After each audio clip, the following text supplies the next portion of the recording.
Hello, guys. Good day. This is Anna of Reinforcement Club. Today, we are going to talk about transactional versus relational relationship. So, this transactional and relational relationships are two distinct approaches in interpersonal connections, in building relationships. Now, when I say mutual, mutual relationship, which is based on trust, care, and respect to one another, this is basically relational. While transactional means this type of relationships are focused on exchanging something of value such as money, goods, services, or information. Now, first of all, I am going to bring about transactional relationship first. I'm going to talk about it. Now, this so-called transactional relationship is mostly short-term, impersonal, and of course, goal-oriented. So you can notice this in businesses, like even country to country. The presidents, they meet up together, they agree, and they help each other. That's transactional relationships. And you can even notice transactional relationships in the workplace or even in the grocery store. Grocery store clerk or your taxi driver or an online seller. You don't need to know much about them or care about their feelings as long as they deliver what you expect, then that's it. That's the completion of the transaction. Now, the good thing about transactional relationships is that it is efficient. And efficient because it is task oriented, it is focused on specific goals or outcome efficiently. So, as long as we get to the finished product, we get to the outcome that we desire, then, and then we're both happy, win win relationship, then that's it. That's what it is about. And when it comes to transactional relationship, you have clear expectations. You know which factors are involved. It could be goods, services, favors, expectations, and they are often straightforward, explicit, obvious. And also transactional relationship, there is minimal emotional investment involved. You don't really have to catch feelings. Unless you do, it's a choice. You just make a transaction, then there's a fulfillment of the transaction in the end in a short term period. So it is easier because it is less. You don't need to invest your emotion to transactional relationship compared to the relational ones. You have to really get involved. Sometimes you get fragile, vulnerable, but transactional, no, absolutely no. Even though transactional relationships doesn't have to involve any feelings, the good thing about it is that it will surely result into a mutual benefit. Both parties can get the benefit from the exchange, leading to a sense of fairness and reciprocity in both parties involved. Now, the cons, or the downside of transactional relationship is that it is superficial, no hard feelings, lack of depth and genuine emotional connection. And transactional relationship has limited scope. So you can also notice this in the workplace that you just have to do your job, and your boss has just to do her job too. So no hard feelings, just get to the end result, and that's what it is about. It is what it is, and as long as there'll be no problems at the end of the day, then everybody happy. And another setback of this transactional relationship is that there will be a potential exploitation. So there will be a tendency that the other party could exploit you without considering your well-being, because of course there's no hard feelings. They turned out to be something else. They can cut off the relationship anytime after compromising it. And since this is a transactional relationship, you have to let the other party know that you are still interested. You still have to let them know that you are, they can always count on you. So, in other words, it will incur some sort of time, effort, and resources. It's a give and take. When they do something, you have to expect that in some point they're going to ask something. So it depends on your terms and conditions. So to be able to build a transactional relationship, you have to communicate your expectations first and foremost. That is important. That will be your boundaries. And to expand those boundaries, you have to talk about it. And that's the good thing about transactional relationship. With terms and conditions upfront to avoid misunderstanding. So that is why transactional relationship makes it so efficient, with clear expectations and mutual benefits. It has to be under terms and conditions to avoid manipulation. To be able to build a better transactional relationship, other than having a clear communication, you have to be transparent to the other parties. Transparent about your intentions, motivations, and limitations to build trust and credibility of your sincerity with your relationship to the other parties. Like, for example, in different countries, the US and Philippines, they're friends together, mutual friends, give and take. And sometimes, during Duterte time, ex-President Duterte, so we're close to China, Chinese president, so give and take. So there is transparency with their relationships, with terms and conditions, with clear intentions. And of course, when you have these terms and conditions and transparency, it'll be fair for both sides or to any parties involved. There will be like, when there is fairness for everybody, that will be a good deal of reciprocity. And again, mutual benefit for all the parties involved. And to be able to really, to update your sincerity, to let them know consistently that you are still, an active alliance to the other party. You're still interested to have business with them. You need to do follow-ups. Maintain a regular communication and follow-up to address any issues or concern that may arise during or after the transaction. Or if you don't have transaction, you still need to remind them that you are still sensible, you are still interested with their service. You might even gonna give them a gift for their anniversary, company anniversary, 50th anniversary. So get in touch. So that's when it comes to transactional relationships. So once again, you have to build communication, keep the transparency and fairness, and follow up, follow up, follow up. And when you are consistent about this, you might gonna level up to something personal. You might gonna get level up the relationship with the CEO, with the people involved, into something a little bit personal.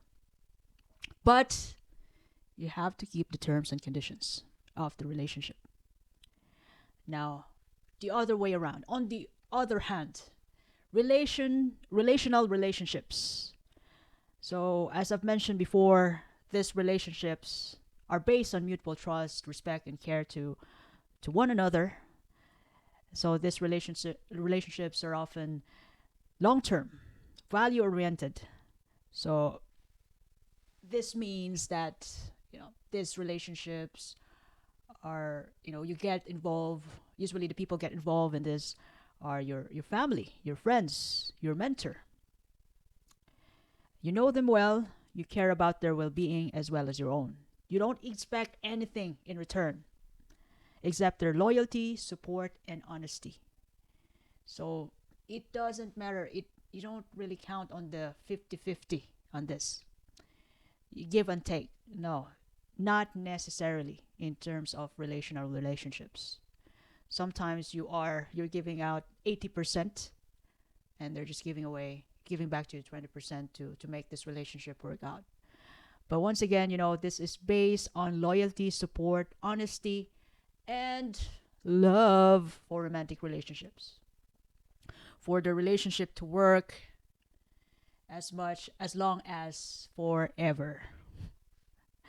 Now, the good thing about relational relationships is that you can create an emotional connection to the other person, to other people, because you have to prioritize empathy and understanding to foster the bonds between the individuals around you. So there'll be emotional connection and there will be trust and support since you have emotional connection together.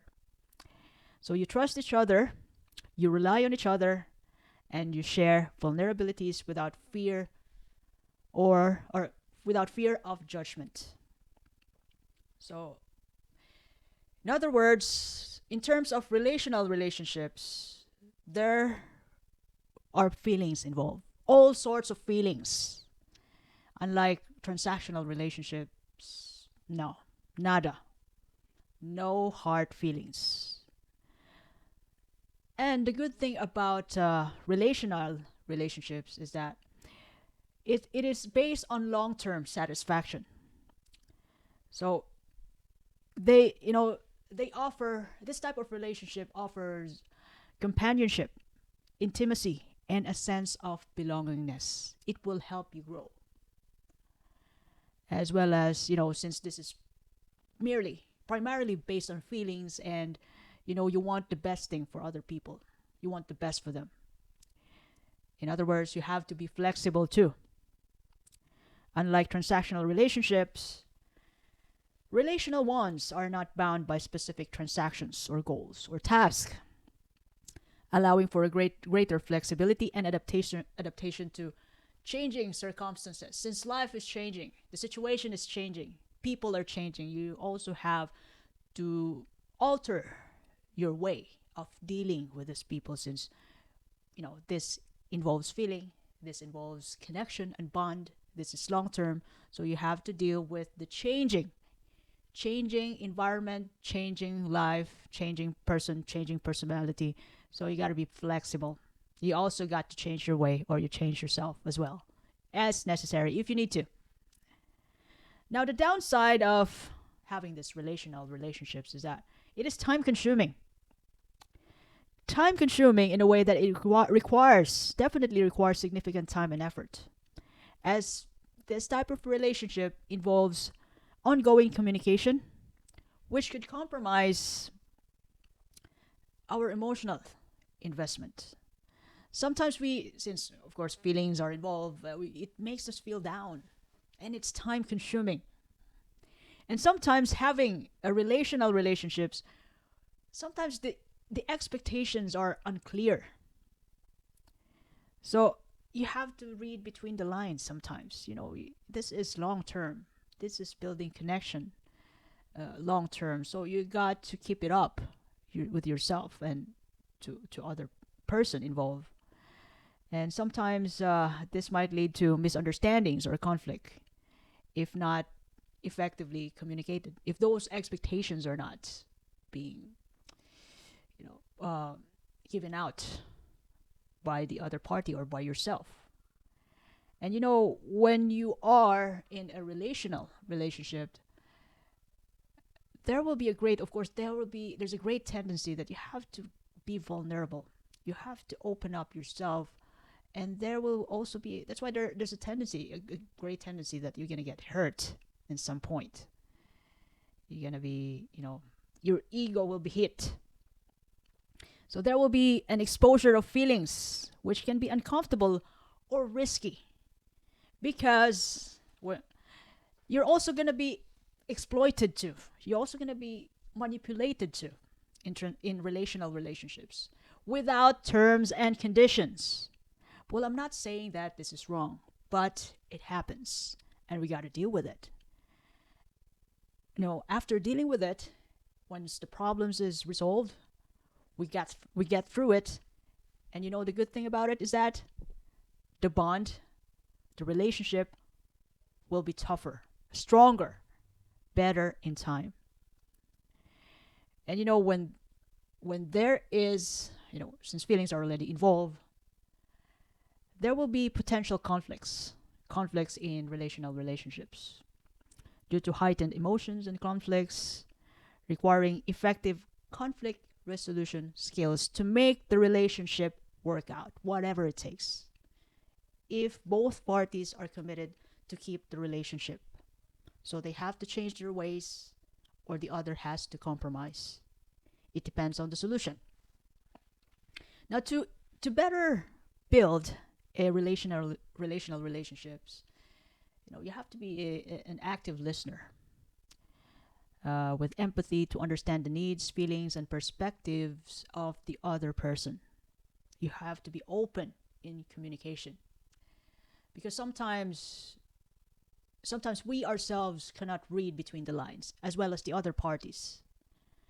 We just leave and we expect the other parties to understand us, but sometimes it takes words to really completely be understood. We have to understand the other party, that person couldn't get it, couldn't get what we feel, couldn't get that we feel hurt about his or her action. So we need to say it. Sometimes that person could be slow in getting it, so we need to verbalize our feelings, our concerns, our thoughts openly and with all due respect. And to be able to build a better relational relationship, you have to invest time. So, since you are into long term bond, long term connection, you have to, share activities, experiences, and quality time together to get to know the person well, so that you'll be able to know if this relationship still, you know, would you still want to work things out? Would you still want to continue having relationship with this person? And most importantly, with all the ups and downs of the relationship, of every relationship and in life, you have to do your best to resolve conflicts. Develop conflict resolution skills to address disagreements or misunderstandings constructively and prevent them from escalating. Otherwise, the relationship will break down. Well, before the relationship breaks down, there will be communication breakdown first, and then resentment, and then relationship breakdown, break up. Now, both types of relationships are important because transactional relationships, they it is crucial for conducting businesses, negotiation, agreements, and achieving specific goal in terms of teamwork, or if you have partnership goals. Transactional relationship is essential overall, and the same is true with relational relationships. It is vital for personal well-being, providing emotional support, intimacy, and a sense of belongingness to every individual. Now, to strike the balance between transactional and relational relationships, it's important to really, first thing, to understand the context. Where are we at? What is this about? Recognize the context in which the relationship operates. So, are we in the workplace? Are we in the business transaction? Are we focusing on the task? Are we focusing on the outcome? So, if that's the case, you have to keep the transactional relationship. On the other hand, personal relationships typically require a relational approach. emphasizing emotional connection, support, and intimacy. And sometimes this could interchange. For example, in a teamwork. So you can use transactional relationship in a teamwork by stating the goal, the aim, and the terms and conditions. While working on each of your team, you have to do personal relationship. You have to support your team. You have to get to know your team. You have to really look after the well-being of your teammates. So that is relational. So consider the nature of interaction and the expectations of both parties involved. So sometimes we need to use interchangeably the transactional and relational relationships. So you have to ask yourself, are you primarily engaging in a task oriented exchange, or is there an opportunity to deepen the connection on a personal level? Sometimes you need to support each other, because when we are in a business, we in some point we also have to act in a people's business. We have to support each other, especially when you are a business owner. You have to keep the loyalty of your employees. You have to keep the top performers of your company. You have to make sure that your employees 100% support you. And you cannot do this by just merely implementing transactional relationships. You have to be concerned about their well being too. You have to support them. You have to be transparent to them. You have to get to know them too. You have to let them know that you care. Understanding the context. You could use it interchangeably. Now, in terms of using it interchangeably, in that way, you have to be flexible to strike the balance, which is number 2. Be adaptable in your approach. If you're working on a project with your colleagues, you may initially focus on transactional aspects like setting goals, deadlines. But when you go through those team meetings, you have to incorporate relational elements by fostering collaboration, empathy, and mutual support to your teammates, to one another. Relationships do evolve over time. Sometimes you started out in a transactional relationship, and then your teammates turned out to be your good friends, your best friends. So flexibility. And number 3 is to build a better, to strike the balance between transactional and relational relationships, is that you have to do prioritization. Assess the priorities and goals of the relationship to determine which aspect is transactional and relational.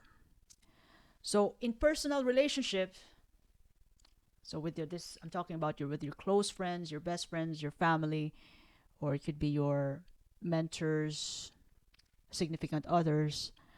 It's important to allocate time and effort to nurture this connection, to have meaningful conversations, experiences, and act of kindness to nurture the relationship.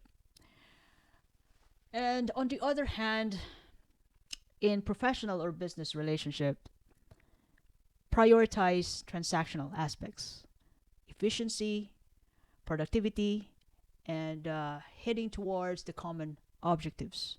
Focus on clear communication, setting expectations, and delivering results in a timely manner. So, like in the workplace, you have a common goal every day to finish the job. So that is the priority, not the personal relation, not the chit chat. So always remember that yes, we do have different sorts of relationships, as we deal with different people, but prioritize the most important relationship that that it has to be done. The job has to be done in the midst of all sorts of relationship you have in the workplace. Get the job done first. Get the transactional relationship prioritized. And then, when it's done, you can do the chit chat, you can have bonding, you can talk about anything under the sun with your best friend, colleagues, anything. So, prioritization after the job is done. Now, another thing to build to strike the balance of these two relationships is that integration. You have to look for opportunities to integrate transactional and relational elements within the same relationships rather than viewing them as a mutually exclusive. So sometimes, it's important to be like when you are in the office with your best friend. It's really good to have fun. Yes, indeed.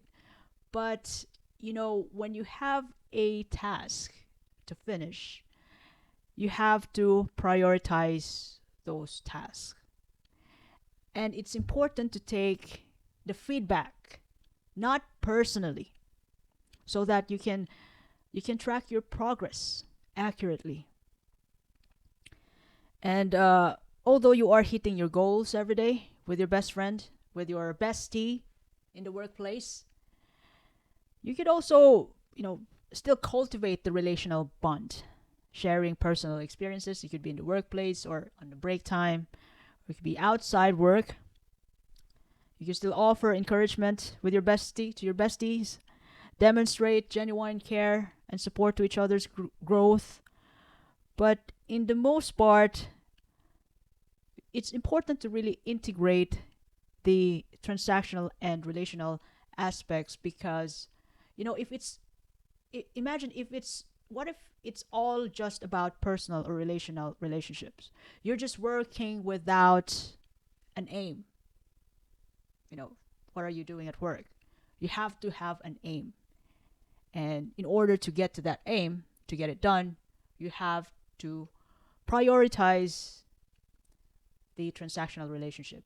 But it doesn't mean that it's all just transactional relationship. You have to mix it up with relational too, to make everybody happy, to make everybody feel important. And lastly, most importantly, to strike the balance between relational and transactional relationship is that you have to maintain open and transparent communication to ensure alignment between transactional and relational expectations. Clearly state the goals and responsibilities, as well as the boundaries in the transactional interactions to avoid misunderstandings or conflict.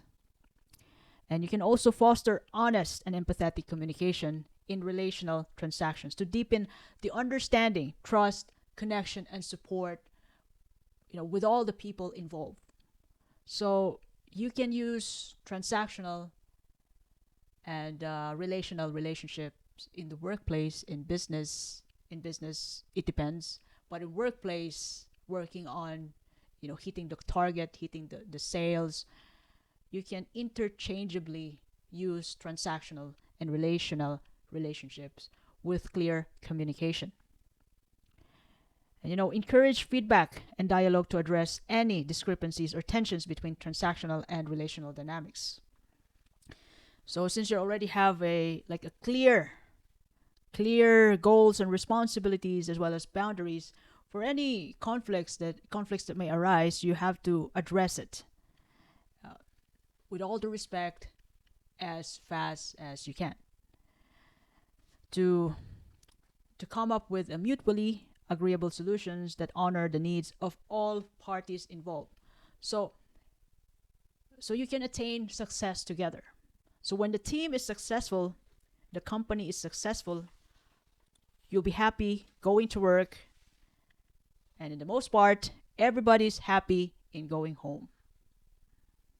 So go for gold. Now, balancing transactional and relational aspects in relationship requires mindfulness, flexibility, and willingness to adapt to the involved needs and dynamics of each interaction. So it's just important to really, be mindful about the transition of these two types of relationship and prioritize which is the most important type of relationship at the moment based on the scenario. Like, as I've said earlier, you can't be just totally 100% a personal relationship at work, because you have to do jobs. You have to hit the goal. You have to finish the job at the end of the day. So everybody will be happy. By integrating both dimensions effectively, you can cultivate healthier, more harmonious, and mutually beneficial relationships in various contexts. So, not only in workplace, it could be in the family together when you have a goal. For example, you've agreed with your spouse that you're going to lose weight. So, if that is a priority for both of you, you know, this relational, the personal relationship must not be a priority when you want to try or do your best in hitting your goals, because in terms of personal relationship you would understand your spouse that he's actually lazy, so he just didn't exercise today. So when you are hitting your goal, you have to prioritize transactional relationship at the moment so that you and your spouse can successfully be confident enough to really hit the goal, to lose weight, depending on the amount of weight you want to lose, or it depends on the goal. So you can use it interchangeably, but never forget to prioritize what type of relationship is applicable in the context. In other words, these two relationships are important in our daily life. So if you ever like this message today, you can share it to your family and friends. You can follow me in YouTube, Facebook, Apple Podcasts, Spotify. I am also in YouTube Podcasts. This is Anne of Reinforce Me Club, and I do appreciate your time. Let us help each other around the world. Thank you very much once again. Have a lovely day.